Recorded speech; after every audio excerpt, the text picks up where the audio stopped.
Hi, I'm Mike Cavanaugh, and I want to talk to you about performance management and coaching for BDC directors.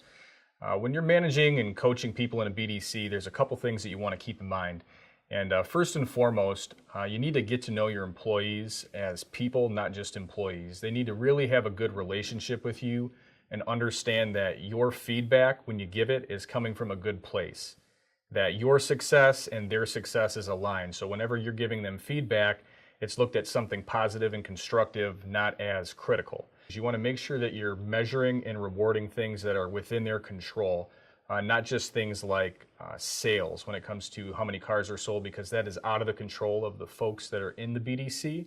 You want to measure and reward things like how many calls are made, what the call quality looks like, texts, emails, what the response time is for leads that are coming in.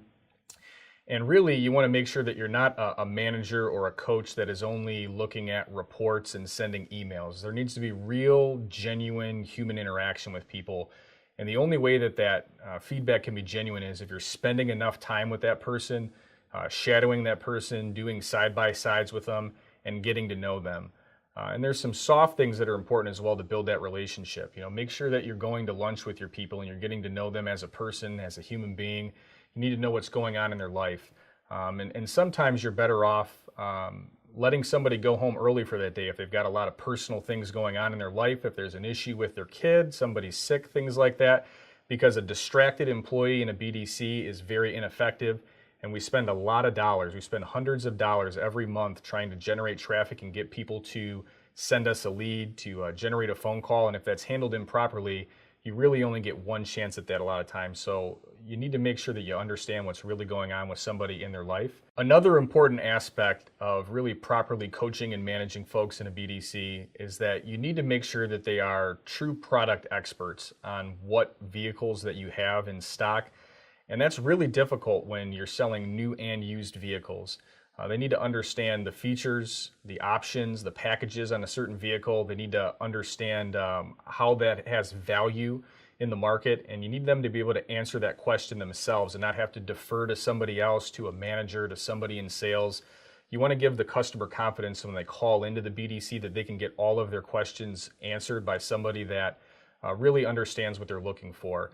And you do that by providing them with good tools. So a lot of times the information they need isn't just available on the website, on that particular VDP. There's a lot of great tools out there that can help understand, what a crash test rating is, fuel economy is, was that a top pick for Edmunds, or was that the car of the year? They really need to provide that consumer with that data. It's important for them to understand the other vehicles that are in the market as well and how they may be priced, because the consumer is already looking at those things as well. And they don't only need to be product experts, but they need to be process experts. They need to understand what the entire process looks like after they set that appointment with the salesperson, so they can make that customer really feel comfortable with how long the process is going to take, what it's going to look like after they arrive at the dealership. And you can't really accomplish that unless that BDC rep spends time on the sales floor with your sales team. So you need to make sure that you're allocating enough time for some cross training so they understand what happens after their job is essentially done and that appointment set. And if you can do these things, you're really going to set up your BDC team for success, and you're going to be able to successfully coach, develop, and manage your team in the BDC.